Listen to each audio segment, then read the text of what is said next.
Hello hi friends, welcome to Blackboard. I am SK. நம்ம இன்னைக்கு வீடியோவில் இந்த ரிலேட்டிவ் ப்ரொனவுன் தட் இது எப்படி அட்ஜெக்டிவ் கிளாஸில் நம்ம யூஸ் பண்ணுறது அப்படின்னு தான் பார்க்க போகிறோம். நம்ம ஏற்கனவே இந்த relative pronoun who, whom, which இந்த மூணையும் நம்ம எப்படி அட்ஜெக்டிவ் கிளாஸில் யூஸ் பண்ணுறது அப்படின்றத பார்த்துட்டோம். இந்த வீடியோவில் இந்த தட்டை எப்படி அட்ஜெக்டிவ் கிளாஸில் யூஸ் பண்ணுறது அப்படின்னு தான் பார்க்க போகிறோம். ஓகே ஃப்ரெண்ட்ஸ், சரி ஓகே ஃப்ரெண்ட்ஸ். இப்போ நான் நேற்று பார்த்த பையன் அப்படின்னு சொல்லணும்னா நம்ம என்ன சொல்லியிருந்தோம்? இந்த பாய் whom I saw yesterday, நேற்று நான் பார்த்த பையன். இந்த பாய் who I saw, இந்த whom அல்ல who, இந்த ரெண்டு ரிலேட்டிவ் ப்ரோனவுனில் நம்ம எது வேணாலும் பயன்படுத்திக்கலாம். ஒரு பீப்புள், நம்ம ஒரு மனிதர்களை பற்றி எக்ஸ்ட்ரா இன்ஃபர்மேஷன் கொடுக்கும் பொழுது அந்த ஹூவோ அல்லது ஹூமோ நம்ம பயன்படுத்தி சொல்லணும் அப்படின்னு சொல்லியிருந்தோம்.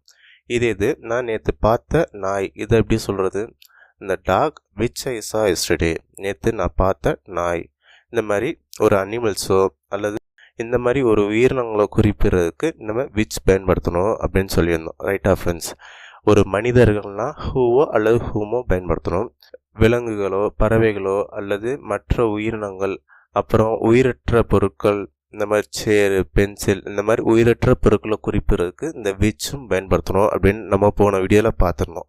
சரி, அப்படின்னா இந்த தட்டுன்ற ரிலேட்டிவ் ப்ரோனவுன் எதை குறிப்பிட பயன்படுது, எதை பற்றி எக்ஸ்ட்ரா இன்ஃபர்மேஷன் கொடுக்க பயன்படுது அப்படின்னு கேட்டிருந்தீங்கன்னா, நம்ம தட்டுன்றதை நம்ம ஹியூமன் பீப்புளுக்கும் பயன்படுத்தலாம், விலங்குகளுக்கும் பயன்படுத்தலாம், திங்ஸ் உயிரற்ற பொருட்களுக்கும் நம்ம பயன்படுத்தலாம். இந்த மூணுக்குமே நம்ம பயன்படுத்தலாம் ஃப்ரெண்ட்ஸ். இப்போ இந்த பாய் ஹூம் ஐ சா அப்படின்னாலும் இந்த பாய் தட் ஐ சா எஸ்டர்டே அப்படின்னாலும் சேம் தான்.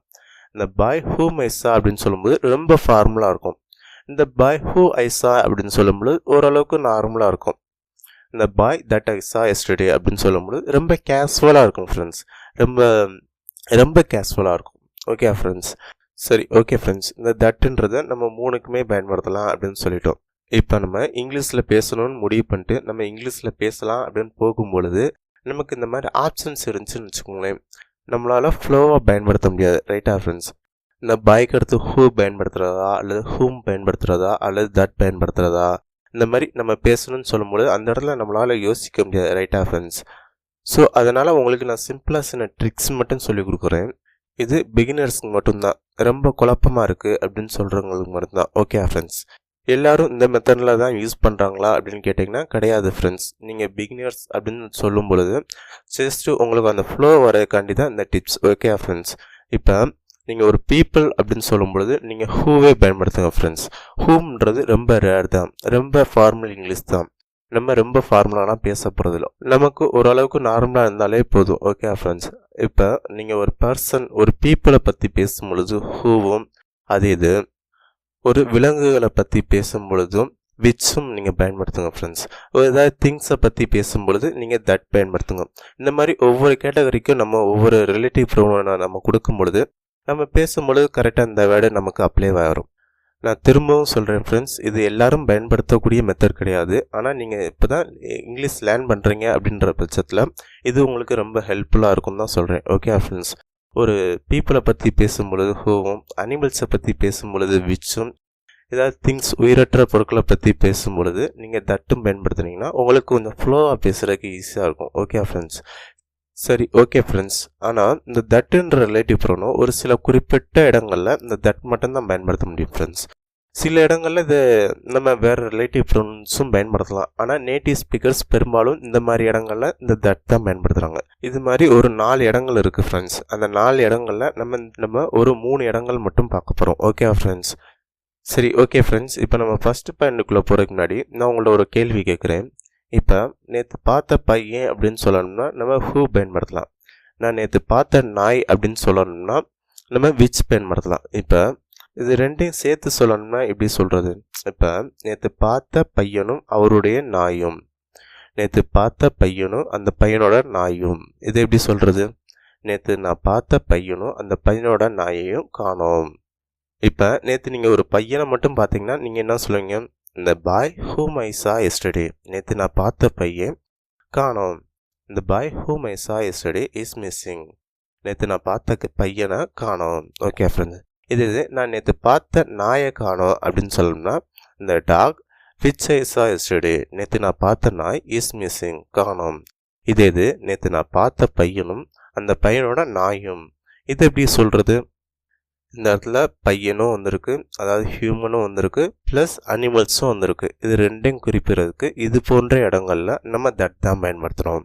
இந்த இடத்துல ஹூவோ, விச்சோ, ஹூமோ இது மாதிரி ரிலேட்டிவ் ப்ரோனவுன்ஸ்லாம் நம்மளால் பயன்படுத்த முடியாது. அந்த இடத்துல கம்பல்சரியாக நம்ம தட் தான் பயன்படுத்த முடியும்.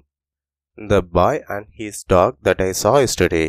நேற்று நான் பார்த்த அந்த பையனும் பையனுடைய நாயும் ஆர் மிஸ்ஸிங் காணவில்லை. இந்த இடத்துல நம்ம ஆர் தான் பயன்படுத்துவோம். இந்த இடத்துல சப்ஜெக்ட் 2. ஓகே ஃப்ரெண்ட்ஸ், பையனும் ப்ளஸ் அந்த நாயும். ஸோ இந்த இடத்துல ப்ளூரல் சப்ஜெக்ட்டுன்றதுனால நம்ம ஆர் தான் பயன்படுத்தணும். ஓகே ஃப்ரெண்ட்ஸ், இந்த boy and his dog that I saw yesterday are missing. நேற்று நான் பார்த்த பையனும் அந்த பையனுடைய நாயும் காணவில்லை.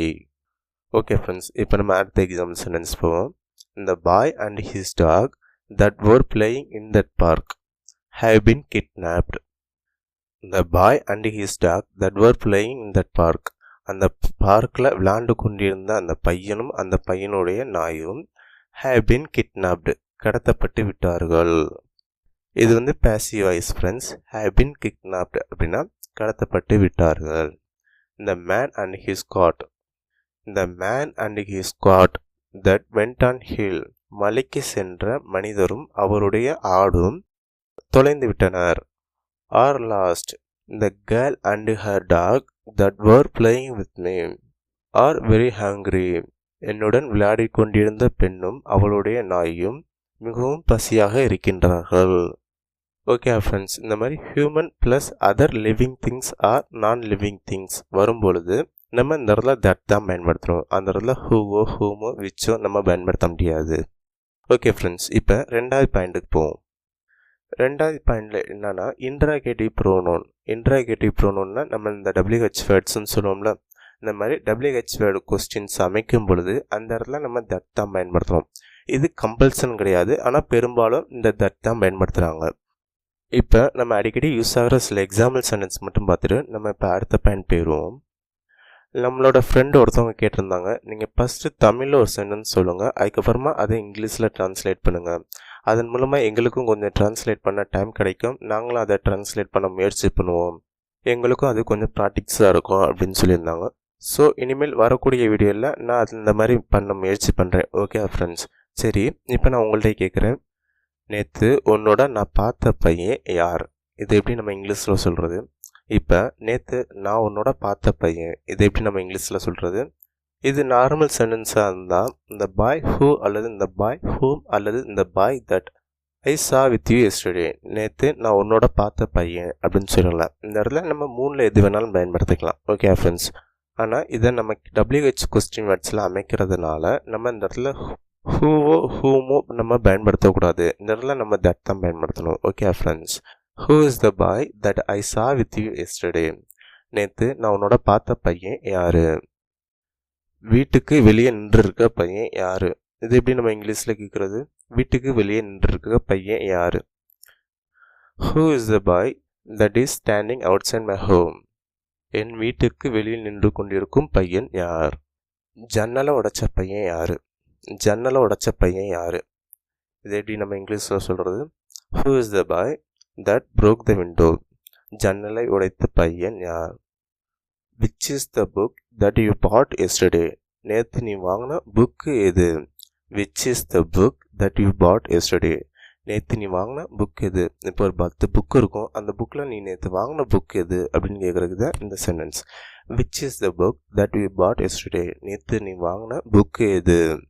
டிக்கெட் வச்சுருக்க பிள்ளைங்க, இப்போ ஒன்றும் இல்லை, குரூப்பாக நீங்கள் ஒரு படத்துக்கு போகிறீங்க, அப்போல்லாம் எல்லா டிக்கெட்ஸும் ஒரு பிளேட்டை கொடுத்துருக்கீங்க, அந்த பிளே காணும். அப்போல்லாம் நம்ம கேட்போம்ல, அந்த டிக்கெட் வச்சுருக்க பிள்ளைங்க, where is the girl that has the tickets? Ticket வச்சுருக்க பிள்ளைங்க, அந்த லெட்டரை ஒன்று கொடுத்த பையனை எங்கே? Where is the boy that gave you that letter? Where is the boy that gave you that letter? அந்த லெட்டரை ஒன்று கொடுத்த பையன் எங்கே? நேற்று வந்த பையன் யார்ப்பா? எப்பா நேற்று வந்தாம்ல அந்த பையன் யார் அப்படின்னு கேட்போம்ல, அது எப்படி இங்கிலீஷில் கேட்குறது? Who is the boy that came yesterday? நேற்று வந்த பையன் யார்?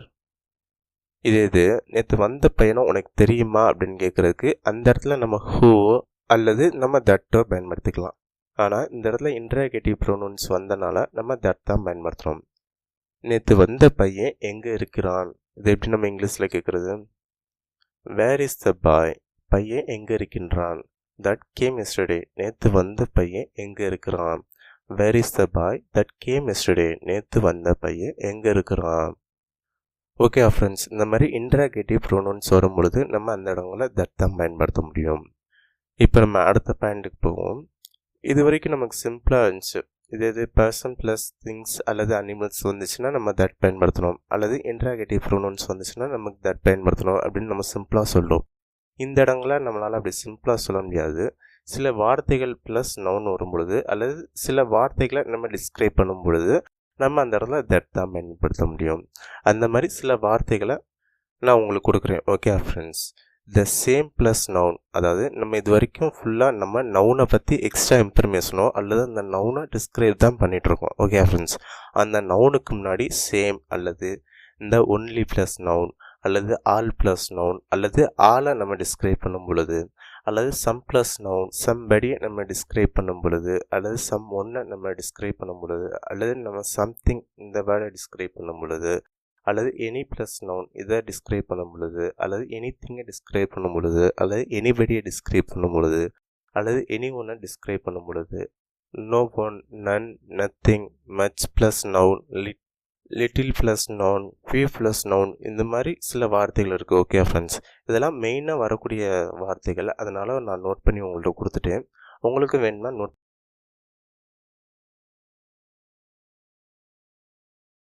இப்போ நமக்கு அடிக்கடி யூஸ் ஆகிற சில எக்ஸாம்பிள் சென்டென்ஸ் பார்ப்போம்.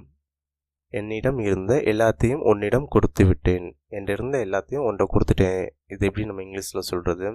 நான் எல்லாத்தையும் கொடுத்துட்டேன் அப்படின்னு சொல்கிறது எப்படி சொல்கிறது? I given you everything, நான் எல்லாத்தையும் கொடுத்துட்டேன். என்கிட்ட இருந்த எல்லாத்தையும், everything that I had, என்னிடம் இருந்த அல்லது நான் வைத்திருந்த. நம்ம ஹேவோட யூசேஜ் நம்ம ஏற்கனவே பார்த்துருக்கோம் ஃப்ரெண்ட்ஸ், அதை பார்க்கறவங்க அதை பார்த்துருங்க. Everything that I had, நான் வைத்திருந்த அல்லது என்னிடம் இருந்த எல்லாத்தையும்.